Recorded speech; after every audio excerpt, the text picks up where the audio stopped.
नमस्कार Shri संभावी lifestyle channel को आपण को अनेक अनेक स्वागत।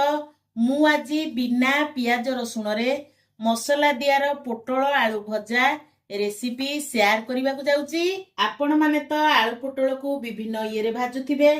आज मो स्टाइल रे आपण माने ओसा बार रे एमती भाजी करी खांतु।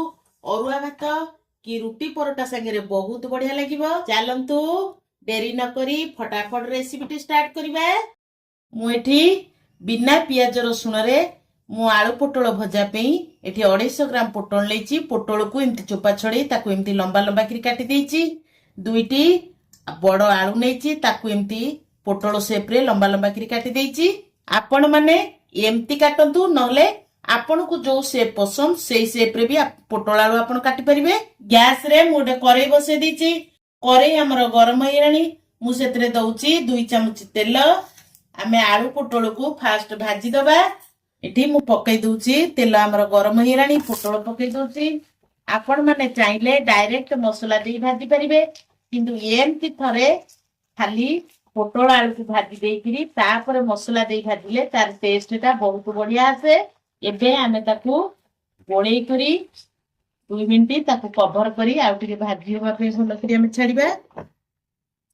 एबे आमे सब गोळेई देकरी 2 मिनिट कवर कर दबा ताकू आउ टिके सिझिबा पे छाड़ीबा। हमर 2-3 मिनिट हेलानी आमे एथर कवर काढी की ताकू देखिबा। आलू पोटल हमर प्राय आधा आधी सिझी गलानी। ताकू आमे गोटे प्लेट को काढी दबा। ताकू गोटे आमे प्लेट को काढी दबा। एबे से सेम करे रे मु किछि तेल नउची। तेल हमर गरम हे गलानी मु सेतरे हाफ चमच पकई दउची जीरा, हाफ चमच हळदी गुंड, हाफ चमच लंका गुंड, हाफ चमच जीरा गुंड, हाफ चमच धनिया गुंड। गैस रो फ्लेम को लो फ्लेम रे रखी आमे सबुआ को गुंड मसला को भलो करी के भाजी दबा।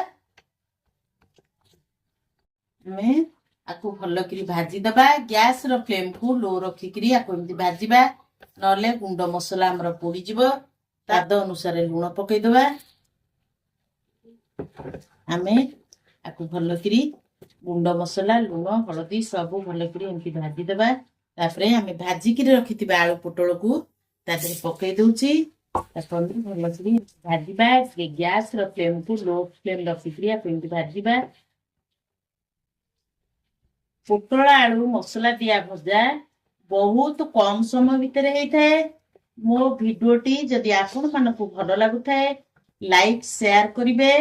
जदि मो चैनल रे आपण माने नुवा थांती प्लीज सब्सक्राइब करिवे। एबे आमे आलू पोटल भजा को आउ 2-3 मिनिट कवर करिकि छाड़ीबा मसला सहित पोटल आलू सिझिबा पई। हमर 3-4 मिनिट हे गेलानी। आमे एथरा कवर काढी करी देखिबा हमर भजा पूरा perfect hey Gelani. A stage रे आमे आमचूर पाउडर हाफ चमच। आमचूर पाउडर टा पकेले भजाटा हमर बहुत टेस्टी आसीबो। आमे आकु भलो करी गोळे देकरी आउ 2-3 मिनिट ताकू कवर करिकि रखिबा जेंदे मसला आलू पोटल भितरे हमर पूरा मिसी जिवो। हमर 3-4 मिनिट हे गेलानी। आमे कवर काढी कि देखिबा। देखंतु मसला सब आलू पोटल भितरे पूरा मिसी जाईची।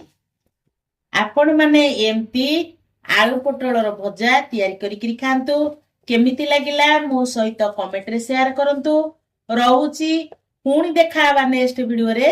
जय जगन्नाथ।